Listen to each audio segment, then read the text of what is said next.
So all of you know what is meant by molarity.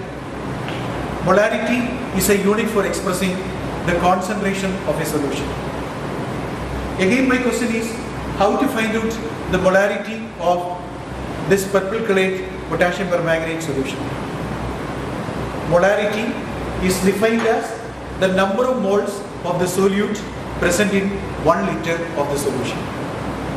So in fact, we want to calculate how many moles of potassium permanganate are present in 1 liter of the solution. That's our question.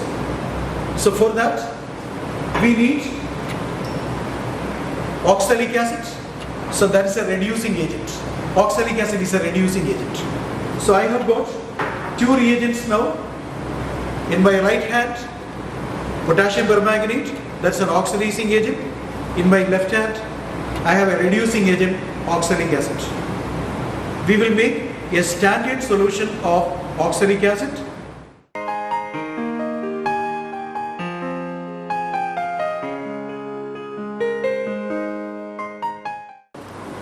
Okay students, we know the molecular mass of oxalic acid is 126. So we want to prepare M by 20, 0.05 molar solution of oxalic acid in 100 ml. So we have to take 0.63 grams. So I'm going to weigh 0.63 grams of oxalic acid. So it is just like the previous one. So this is a electronic weighing machine. So we have to make it 0 and we will place the paper and again we will make 0. So we will add oxalic acid. Oxalic acid is a white powder. We will be adding oxalic acid and the weight should be 0.63. So it is 0.66 now. So we will remove and then 0.63 should be there. So I have weighed 0.63 grams of oxalic acid. So what we done now? So this is called a standard flask. We will place another funnel over the standard flask and gradually, without losing even a grain of oxalic acid, we will transfer that into the standard flask, into the funnel. Please ensure that we are not losing even a grain of oxalic acid from there. So now, in this case, you should not have to add dilute sulfuric acid.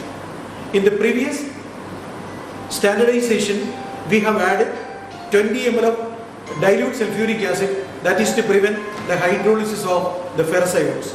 So now, what we will do is, we will add water. We will add water into this one using a wash bottle. We will add water and we are going to make it 100 ml, 100 milliliter. Okay, now you can remove the funnel and always keep the standard flask in the hand and then gradually add water from the wash bottle. So we have to make it 100 ml. You can see the mark here. This is a standard solution of oxalic acid. I weighed 0.63 grams of oxalic acid in an electronic balance, transferred that into the standard flask and made the solution up to 100 ml. So it is a 100 ml standard solution of oxalic acid. Now that will be pipetted. So before that, the pipette should be washed and I am going to rinse it. Students, you know how to rinse it. Take a little bit of, pipette a little bit of oxalic acid and just rotate it and then drain into the sink.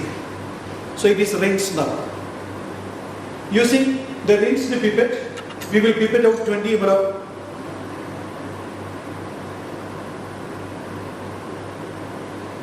this is 20 ml of oxalic acid I am taking slowly. This needs practice. You can see that the level is coming down. Yes. So that is the lower meniscus. I told you in the case of colored liquids, sorry, colorless liquids, it is a lower meniscus. Transfer that into the conical flask. So I pipetted 20 ml of oxalic acid into a conical flask.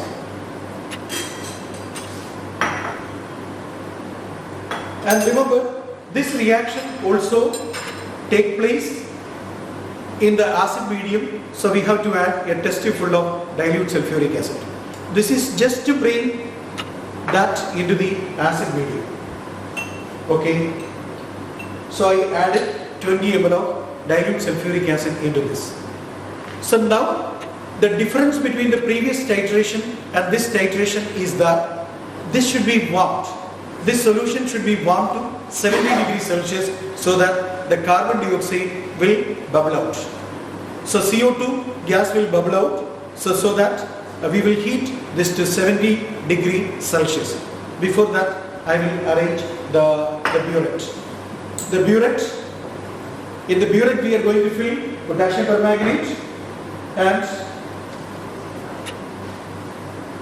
it is a colored liquid, so we have to take the upper meniscus. So this is potassium permanganate.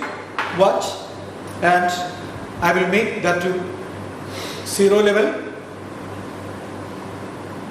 Please ensure that there are no bubbles. It is now the meniscus. You can see I have taken the upper meniscus, and now it is 50 ml. Okay. So I will clamp the burette onto the burette stand, and now the heating part is there. Heating part. Here we have pipetted 20 ml of oxalic acid. We added a test tube full of dilute sulfuric acid, and we will warm the solution to 70 degrees Celsius, and we will titrate the hot solution down. Okay?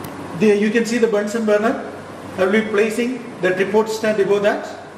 Above that, the wire gauze will be kept. This is a wire gauze, and after that, I will place the flask containing oxalic acid mixed with the 20 ml of dilute sulfuric acid.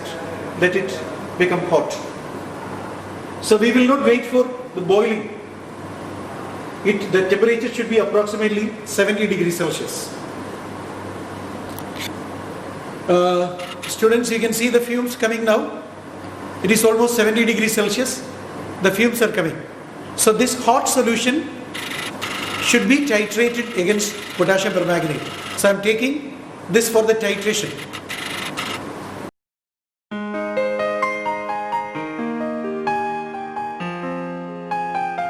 The hot solution will be titrated. So this is, the titration is going on. You can see the color change. Potassium permanganate is pink in color. The pink color is getting discharged. And this is a very good example for autocatalysis. So here Mn2 plus ions generated will catalyze the reaction. So they can ask this for the Viva. What is the reaction going on?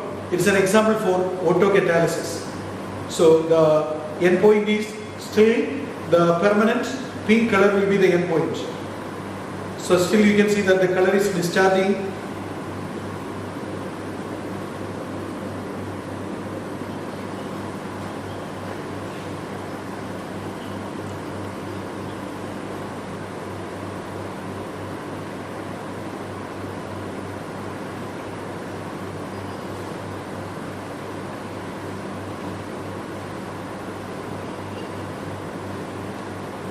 So we got a permanent pink color. So this will be the color change. This shows the end point.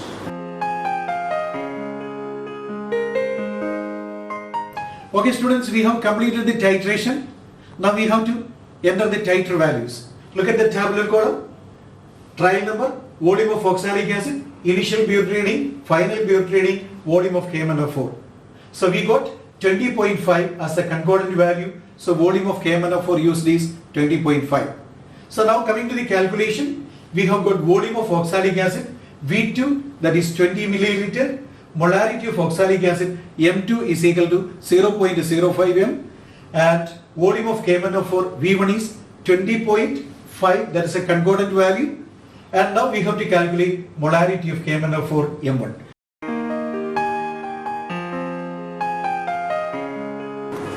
For the theory of the second titration, here potassium permanganate is an oxidizing agent, and we will see that permanganate ion getting reduced, and similarly oxalate ion, it is C2O4 2- getting oxidized to carbon dioxide. So here potassium permanganate is the oxidizing agent and oxalic acid is the reducing agent. And the overall equation is, you can see 1 MnO4, it needs 5 C2O4 2 minus. 1 permanganate ion requires 1 mole of permanganate ion requires 5 moles of oxalate ion. So that is why I modified the molarity equation as 5 M1V1 is equal to 2 M2V2. From this we can calculate M1. M1 is equal to 2 M2V2 divided by 5V1. Okay, and finally the strength of the solution can be calculated by multiplying molarity with the molecular mass of potassium permanganate.